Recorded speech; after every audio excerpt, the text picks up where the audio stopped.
Hello friends, welcome to my YouTube channel.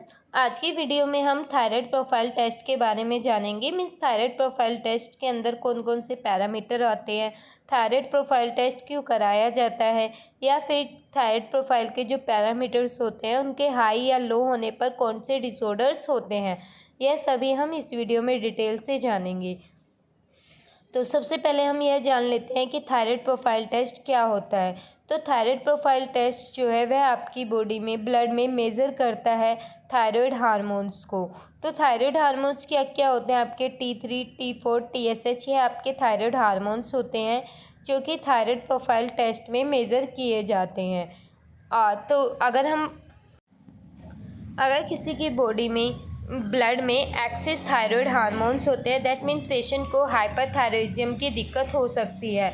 और वहीं अगर किसी पेशेंट के ब्लड में थायराइड का जो है वह थायराइड हार्मोन्स जो है वह लो देखे जाते हैं, दैट मीन्स पेशेंट को हाइपरथायरॉइडिज्म की दिक्कत हो सकती है।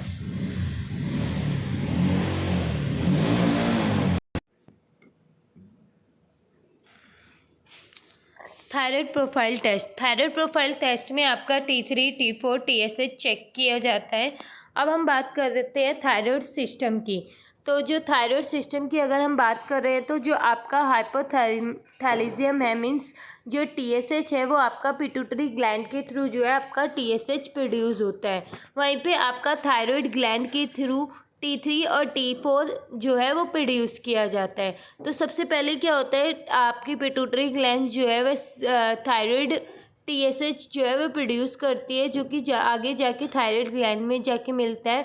और उसके बाद जो है थायराइड ग्लैंड जो है वो आपके T3, T4 हार्मोन्स जो है वो रिलीज़ करती है। इस डायग्राम से आप समझ गए होंगे। अब हम बात करते हैं कि T3, T4 हार्मोन्स जो है वो प्रोड्यूस किए जाते हैं किसके थ्रू, तो वो मैं पहले ही क्लियर कर चुकी हूँ। T3, T4 हार्मोन्स जो है वो आपके थायराइड ग्लैंड के थ्रू प्रोड्यूस होता है। थायराइड ग्लैंड जो होती है वो आपकी बटर शेप की होती है। ये आप देख सकते हैं, आपके जो नेक होती है उसके अंदर आपकी थायराइड ग्लैंड होती है।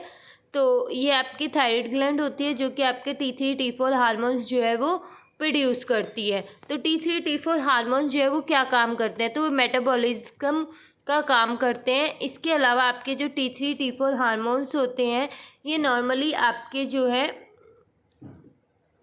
हेल्प करते हैं regulate chemical reaction in your body. तो ये जो है हेल्प करते हैं, जो भी केमिकल रिएक्शन होते हैं उनको रेगुलेट करने के लिए। अब हम बात करते हैं TSH हार्मोन। तो TSH हार्मोन आपका पिट्यूटरी ग्लैंड के थ्रू प्रोड्यूस होता है। पिट्यूटरी ग्लैंड जो होती है वो हमारे ब्रेन के अंदर होती है।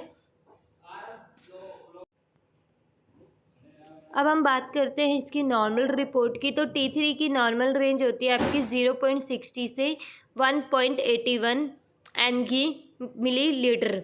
और T4 की आपकी नॉर्मल रेंज होती है 5.0 से 12.50 तक। TSH की नॉर्मल रेंज आपकी होती है 0.35 से 5.50 तक।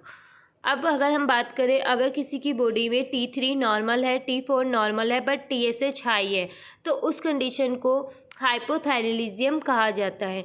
अगर आपकी ब्लड में T3 कम है, T4 कम है और TSH हाई है, तो उस कंडीशन को हाइपोथैलेशियम कहा जाता है। अगर किसी के ब्लड में T3 नॉर्मल है, T4 नॉर्मल है बट TSH लो है, तो उसको हाइपर प्राइमरी थायरिज्म कहा जाता है।